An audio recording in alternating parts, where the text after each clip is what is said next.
Start करते हैं binomial theorem. Binomial theorem एक आईआईटी जेईई मेंस में तो काम आएगा ही, एडवांस में भी काम आएगा। साथ में ये एक ऐसा टॉपिक है जो मैथमेटिकल टूल्स की तरह काम करता है। कई जगह बाइनोमियल थ्योरम्स के फॉर्मूले एक्सपांशन हमारे लिए काम में आता है। इंपॉर्टेंट टॉपिक है, सिंपल टॉपिक है, सिंगल फॉर्मूले बेस्ड टॉपिक है। मैंने थ्योरी में भी इसको एक ही फॉर्मूले से करवाया था अभी भी। तो हम इस टॉपिक्स में क्वेश्चंस के साथ थ्योरी का रिवीजन भी करेंगे। और पहले सबसे पहले हम समझें बेसिक एक फार्मूला। जैसे 2002 का क्वेश्चन है, पर क्वेश्चन के पहले मैं आपको एक सिंगल फार्मूले से कंसेप्ट बताऊं। a plus B whole power n, सारा कंसेप्ट इस पर ही बेस्ड है। तो a प्लस बी की होल पावर n क्या होता है? स्टार्ट होता है NC0 से। तो हम NC0 की वैल्यू याद रखिए, NC0, NC1, NC2, क्योंकि हम IIT रिवीजन कर रहे हैं इसलिए बहुत बेसिक पे नहीं जाएंगे। NCn ये सब बाइनोमियल कोफिशिएंट कहलाते हैं। NCr की डेफिनेशन है factorial n upon factorial r into factorial n minus r। Remember NC0 is always 1, NCn is also 1। तो फर्स्ट हम जो स्टार्ट होता है वो a power n, next NC1 a power n minus 1, b power 1, next हम NC2 a power n minus 2, b का square, up to NCn a power 0, b power n। आप इस सिंगल फॉर्मूले से सारे क्वेश्चंस करने वाले हैं। क्या हो गया? NC1 a power n, NC1, आगे जो भी फॉर्मूले हम पढ़ेंगे उनका सब कंसेप्ट है। बीच में एक जनरल टर्म होता है जिसे हम NCR बोलते हैं। NCR a power n minus r, b power r, up to b power n। Number of total term in the expansion देखें तो एक्चुअल में NC0 से स्टार्ट होता है। तो n टर्म तो ये हो गए और एक टर्म ये हो गया, तो n plus 1 term. Number of total term in the expansion की बात करें तो always remember n plus 1 term होंगे और इसे हम जनरल टर्म बोलते हैं। अगर आपको कभी कोई पर्टिकुलर टर्म बताना हो तो याद रखिएगा, जैसे इसको हम लिखेंगे TR plus 1 equal to NCR a power n minus r, b power r। इसे हम बोलते हैं general term in the expansion of a plus B whole power n। अब सपोज a माइनस बी होता है यहाँ पर, तो यहाँ पर जहाँ जहाँ b आ रहा है वहाँ पर आप माइनस ले लेते, यानी कहीं कोई अलग से फॉर्मूले पढ़ने की ज़रूरत नहीं है। And most important thing, NCR equal to NCn minus r। जैसे मैं बोलूँ 10C3 किसके इक्वल होगा? 10C7 के। इसके अलावा जो भी थ्योरी पार्ट है और कुछ ट्रिक्स हैं, जैसे AP में हो, GP में हो या HP में हो क्वेश्चंस लाइक दिस, तो मैं आपको इसका डायरेक्ट फार्मूला बताता चलूँगा क्वेश्चन के साथ। अभी 2002 का एक क्वेश्चन हम डिस्कस करते हैं। यस देखिए 2002 का क्वेश्चन है। क्या क्वेश्चन है? देखिए क्वेश्चन है the coefficient of x power p and x power q in the expansion of 1 plus x की पावर p प्लस q। याद रखिएगा 1 प्लस x की पावर n का एक्सपांशन भी याद कर लीजिए, ये बहुत काम में आता है। ये directly 1 NC1 x power 1, NC2 x power 2, NC3 x power 3 up to NCn x power n।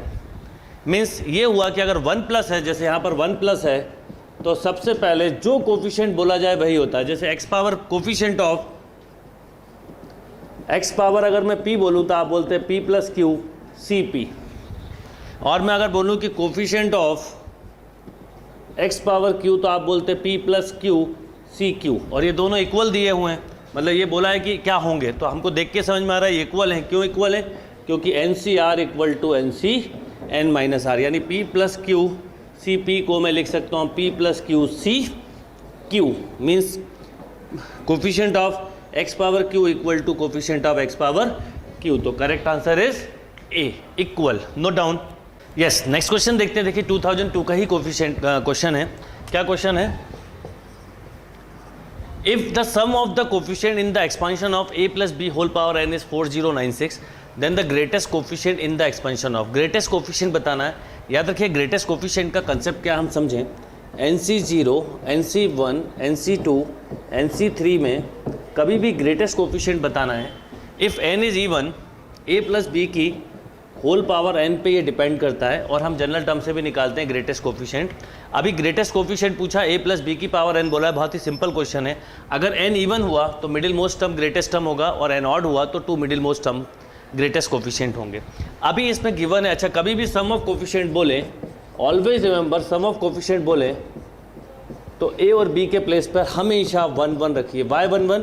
Because जब हमसे सम ऑफ कोफिशिएंट पूछा है तो लॉजिकली समझिए आप कि अगर आप a और b के प्लेस पर जब 1 1 रख देते हैं तो होता क्या है, कि ए और बी एलिमिनेट हो जाता है तो हमारे पास केवल और केवल बाइनोमियल कोफिशिएंट बचते हैं, राइट। जैसे मैंने रखा 1 तो 1, मतलब एक्चुअल में NC0, NC1, NC2 like this, इसलिए हम हमेशा 1 1 रखते हैं। तो 1 1 रखा है यहाँ पर, तो 2 की power n equal to 4096 means 2 power 12 means n equal to 12। अब देखिए n इवन है तो ग्रेटेस्ट कोफिशिएंट क्या होगा?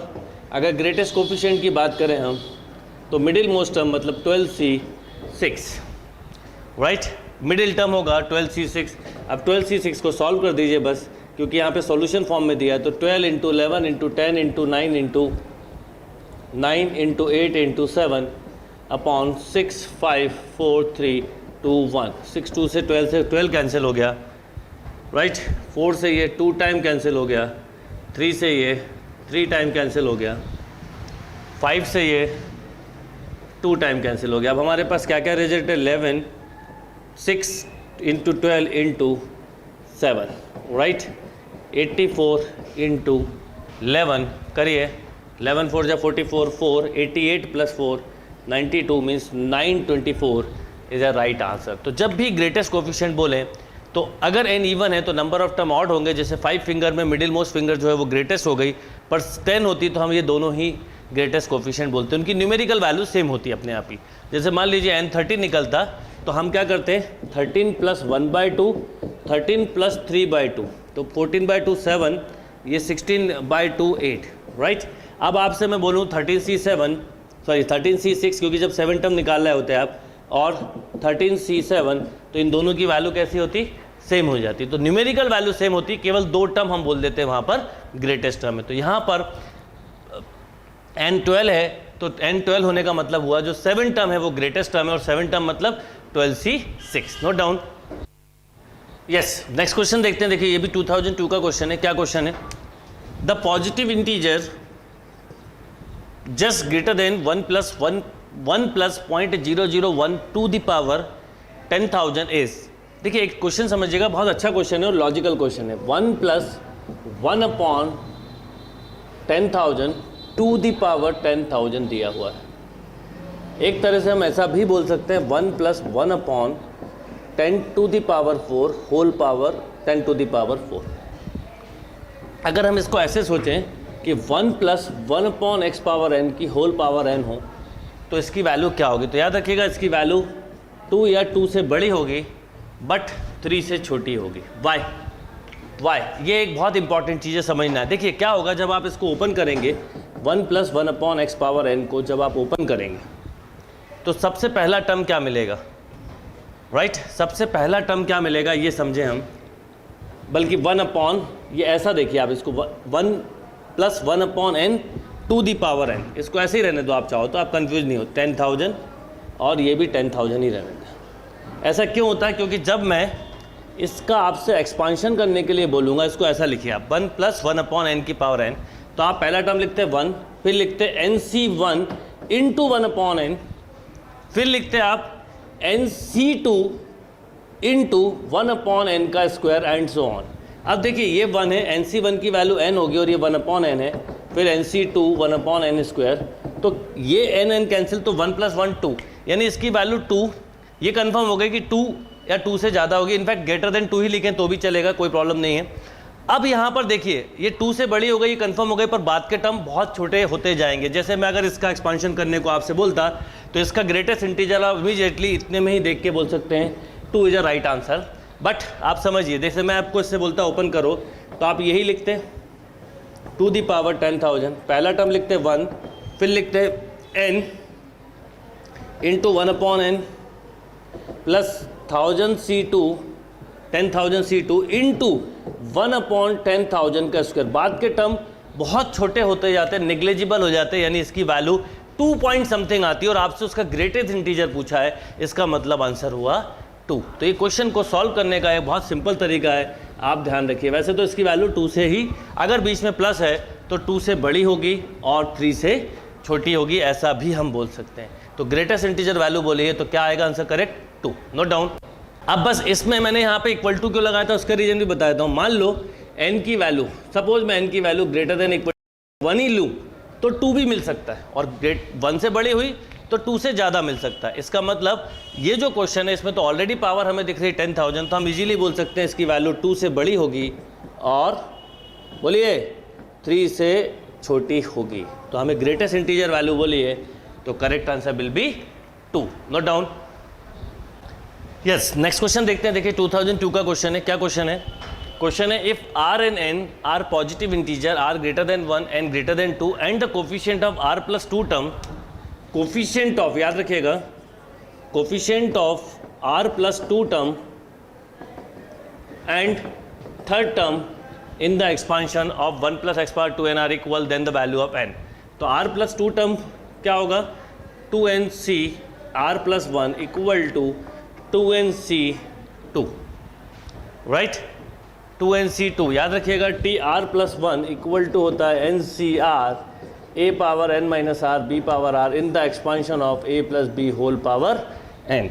अब एक इंपॉर्टेंट बात है जो हमेशा याद रखना है, N C X equal to, अगर एन सी वाई हो तो एन इक्वल टू हमेशा एक्स प्लस वाई होगा। इसका मतलब मैं बोल सकता हूँ 2n equal to R plus 1 plus 2, right?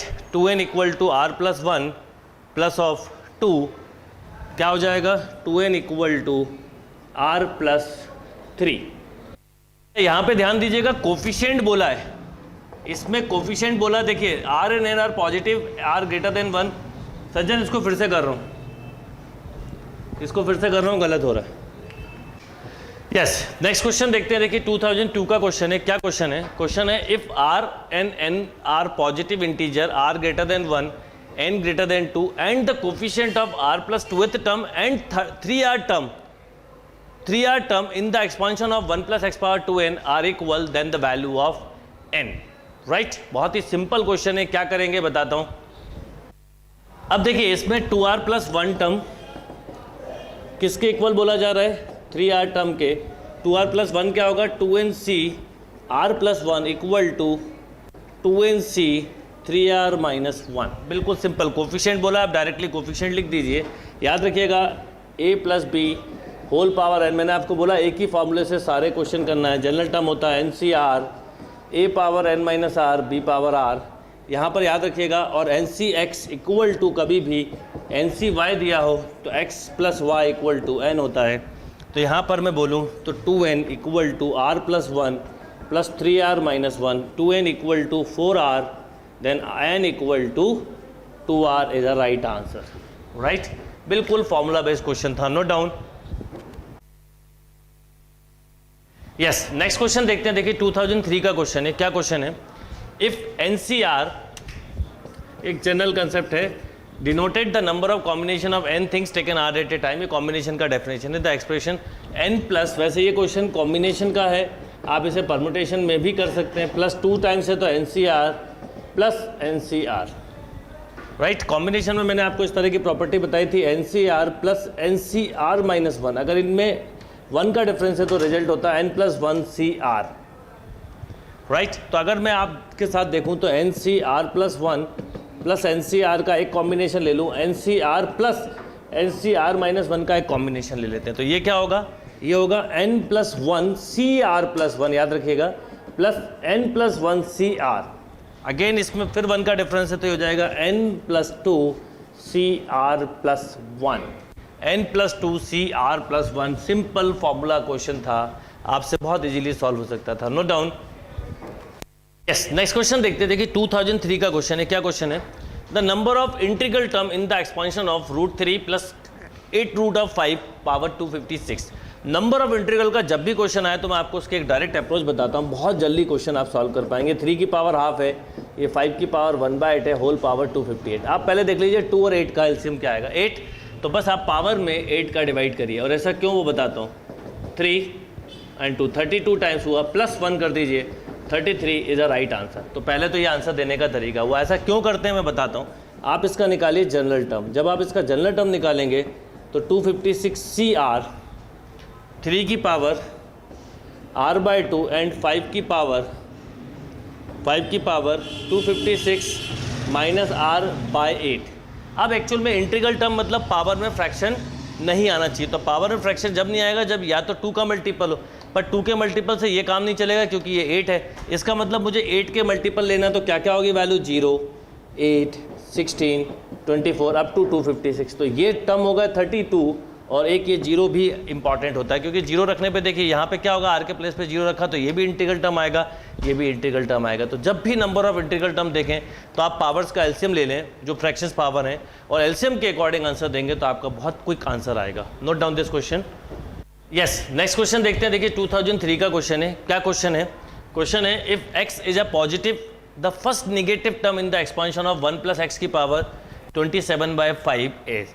अब यहाँ पर फर्स्ट नेगेटिव टर्म पूछा है, तो एक बात समझिए 27/5 हम करेंगे तो हमको मिलेगा 5 पॉइंट समथिंग, राइट। अब 5 पॉइंट समथिंग के बाद हम ऐसा ना हो एकदम से आंसर बोल दें, पहले समझिए। अगर मैं आपसे बोलूँ कि इसका जनरल टर्म निकालो, ये एनी इंडेक्स का क्वेश्चन है। एनी इंडेक्स के क्वेश्चंस को करने के लिए याद रखिएगा 1 + x पावर n का एक्सपांशन हम ऐसे करते हैं, 1 + nx + n -1 by factorial 2 x² plus n -1 n -r + 1 upon factorial r into x power r up to infinite term, right. This is called general term. क्या हो गया general term? n -1 n -2 up to n -r + 1 by factorial r into x power r। तो अगर मैं आपसे बोलूँ इसका general term लिखो, तो जनरल टर्म से ही हमें कंक्लूजन मिलेगा कि पहला नेगेटिव टर्म कहाँ से मिलेगा, क्योंकि जब ये पावर्स में नेगेटिव आने लगेगा तो फर्स्ट नेगेटिव टर्म मिल जाएगा। तो अगर मैं जनरल टर्म लिखने को बोलूँ तो आप बोलते 27/5 -1 and up to 27/5 - r + 1 by factorial r into x power r। देखिए यहाँ पर की है पूरी क्वेश्चन की। अगर मैं इसका एलसीएम ले लूँ तो ये हो गया 32/5 - r, राइट। इसका मतलब ये नेगेटिव जब मिलेगा जब r की वैल्यू ग्रेटर देन 32/5 होगी, तो ये greater than equal to 6 point something, right.